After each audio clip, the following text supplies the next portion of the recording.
Tout par gel, depuis 70 ans à votre service pour vous livrer le meilleur du surgelé.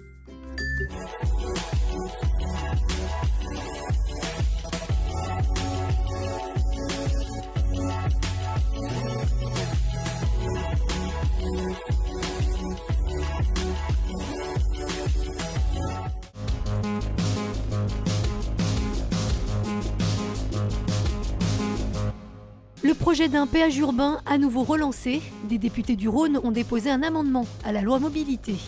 Latifa Ben Ziaten à la rencontre de jeunes, elle était ce matin au collège Gabriel Rosset dans le 7e. Et puis une exposition de sculptures à découvrir en ce moment au Palais Bondy. Ce n'est pas un péage urbain, ça ne touchera pas les Lyonnais ou les habitants du Grand Lyon. Ne l'appelez surtout pas péage urbain, mais plutôt tarification de transit. Des députés du Rhône ont déposé un amendement à la loi mobilité qui doit être bientôt examiné à l'Assemblée. Objectif, réduire la circulation sous le tunnel de Fourvière. C'est vraiment destiné à des gens qui viendraient du nord, de Paris et même au-delà, et qui iraient dans le sud, et qui ne s'arrêteraient pas dans l'agglomération. Donc ces trafics-là pollue notre agglomération et empêche la déclassification de l'A6 à 7. Identifiés grâce à des caméras, les véhicules concernés pourraient payer entre 10 et 15 euros. Retoqué en première lecture, cet amendement sera à nouveau présenté en commission dans les prochains jours.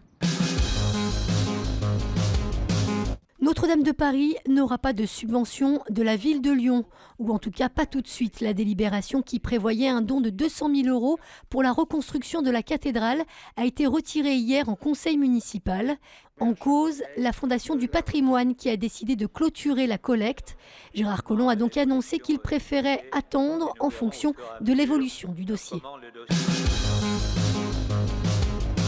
Témoigner de sa souffrance, mais surtout porter un message d'espoir et de tolérance. C'est la mission que s'est fixée Latifa Ben Ziaten, mère d'Imad, tuée il y a 7 ans à Toulouse par le terroriste Mohamed Merah.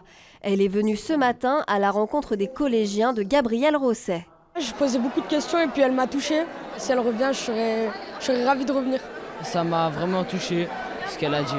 Surtout quand elle a perdu son fils. Elle a eu peur de rien et voilà, c'est son courage qui nous a touchés. Quand ce jeune homme il m'a dit c'est pas aussi facile madame où on habite dans cette quartier difficile, dans cette violence. Alors j'ai dit c'est pour ça que je suis là, pour vous donner un peu de lumière et de croire en vous et d'avancer surtout. Le Palais Bondy, investi par les sculpteurs.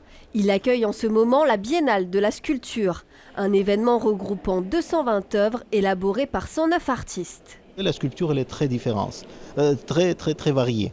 Vous avez un éventail énormément large de méthodes. Vraiment, nous tenons à tout montrer. Il n'y a pas de restriction, nous n'avons pas de jury. Chaque artiste expose pour montrer le meilleur qu'il crée actuellement. La Biennale de la sculpture se poursuit jusqu'à vendredi.